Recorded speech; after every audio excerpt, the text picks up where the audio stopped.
This week we're talking about setting the table. For many of us, setting the table was one of our first meal preparation chores. We learned to set the table as children. That's probably why many of our tables were set with plastic plates. When young children set the table, you don't get out the breakable dishes and the good china. But we learned as children to be part of the team and prepare the meal portion, and do the tasks to prepare for the meal with the part that we could do. As young table setters, we were asked only to cover the basics. Make sure there's a plate and a fork and a spoon. As we got a little older, it got refined a little bit. The fork went on the left and the knife went on the right, turned in towards the plate, and the spoon to the right of that. And there was a napkin under the, do you remember how we taught our children to do this, our grandchildren to do this? That's important. As we grew older, we learned we got to be the sous chef, and then we got to be in charge of the meal. But when children are setting the table, the point is not that everything is done perfectly. The point is their inclusion in the process. Sometimes you can walk into a family home and you can tell who's set the table by how the table's set, because everyone's included. But what if Jesus sets our table?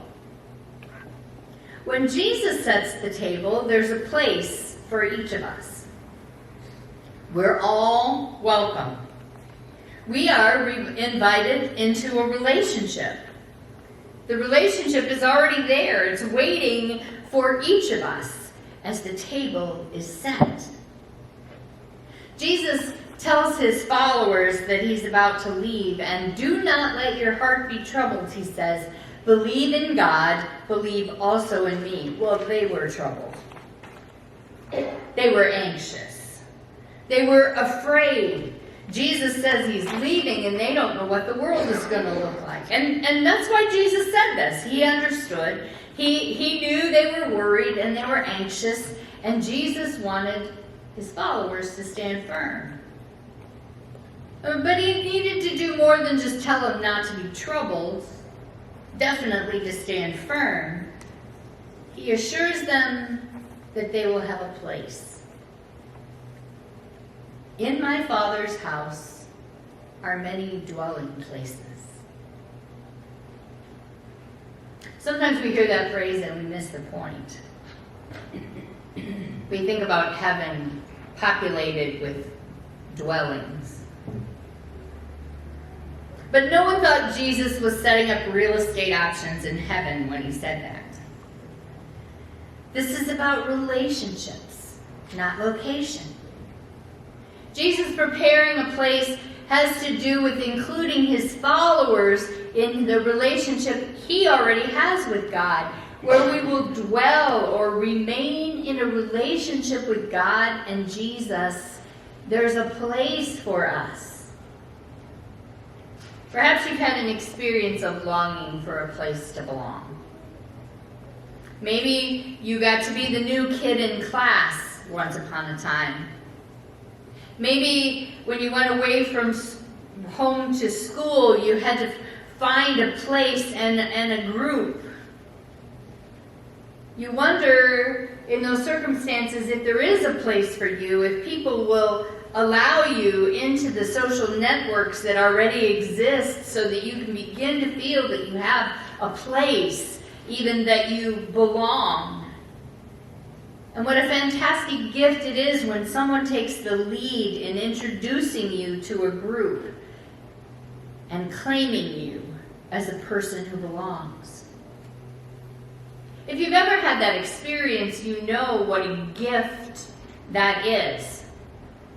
To have someone introduce you as someone who should be a part of this group. How much better then for Jesus to say to his followers, including us, I have prepared a place for you with God our Father. How much more wonderful that there is a place in the community of saints for us where Jesus is the host. When Jesus says, I am the way and the truth and the life, he's not differentiating between religious traditions. That's not what this is about. That was not the agenda for the Gospel of John. That means that Jesus embodies life with God and provides us all to access with God through him. Jesus makes God's truth available to the world. Jesus brings God's gift of life to the world. Jesus is the way because he provides access to God's promise of life. And we can know God in a way we had not even dreamed by knowing Jesus, who is the Word made flesh. God is revealed to us through the incarnation of Jesus into this human world, which makes a relationship with God possible in ways that was never possible before. We experience the love of God through Jesus. There is a special relationship with God waiting for us through Jesus. We all want a place to call home. Even in our highly mobile culture, we want a place of origin, a place to be from. Some of us have been from the same place all our lives. Some of us have not had that privilege. Without a place of location, we can feel rootless.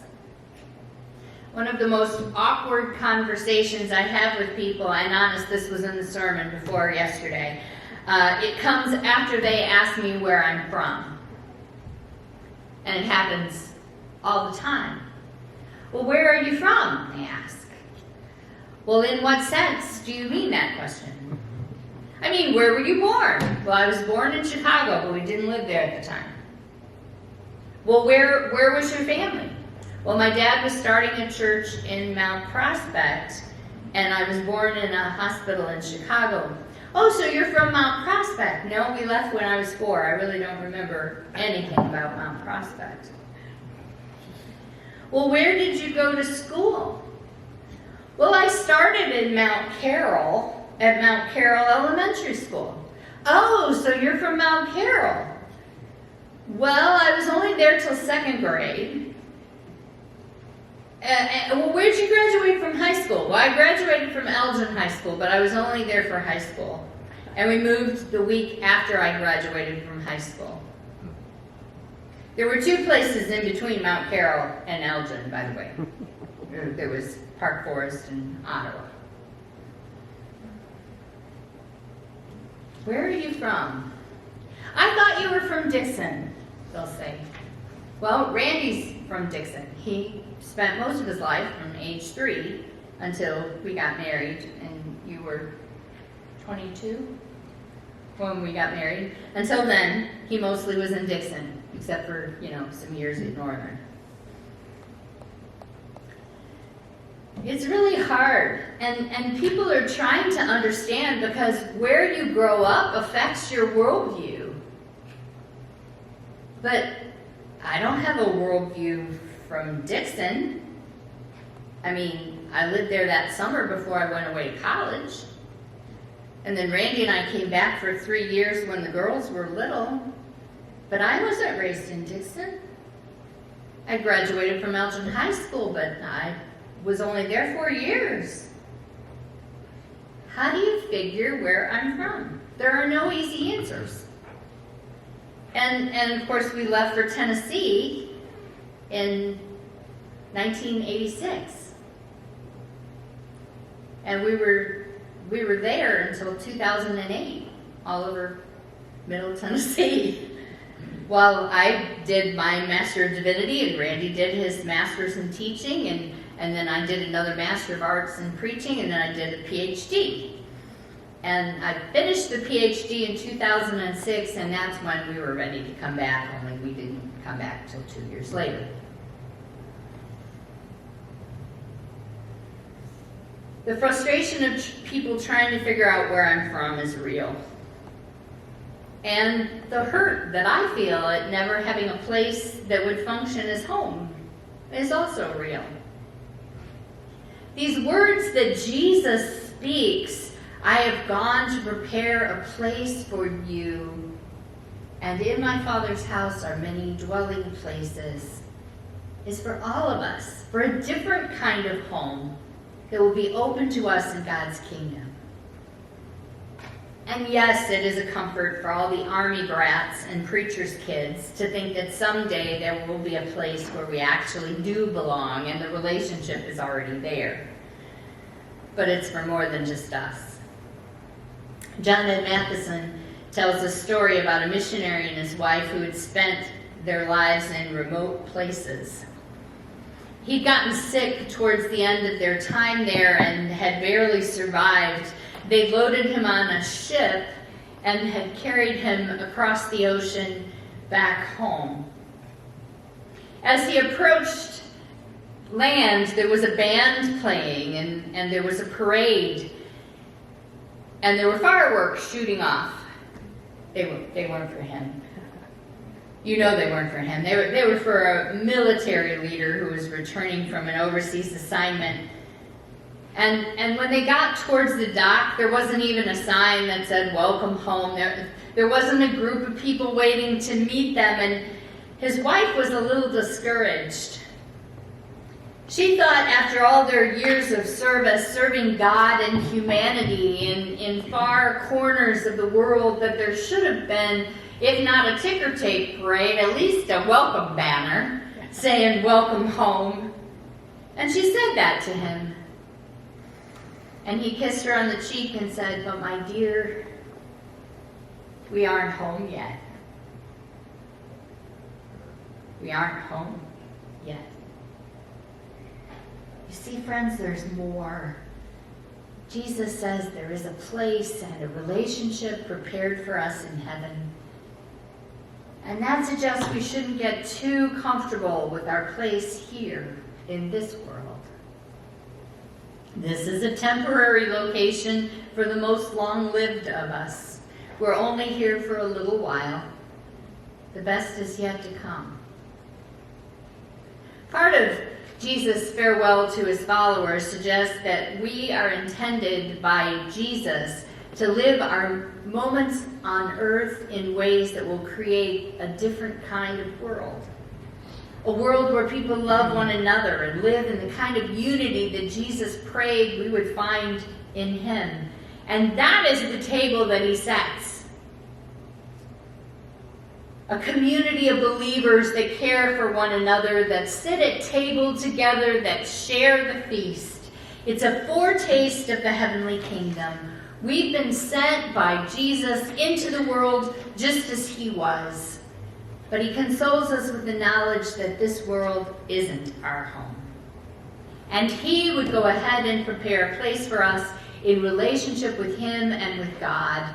It's okay, perhaps even advisable, to feel that this place is not quite our home, isn't entirely where we're from. But there's something here to help us understand the table to which we are invited, the table where there is a place set for us. We aren't homeless. There is a home we have where we can go. But we're also not home yet.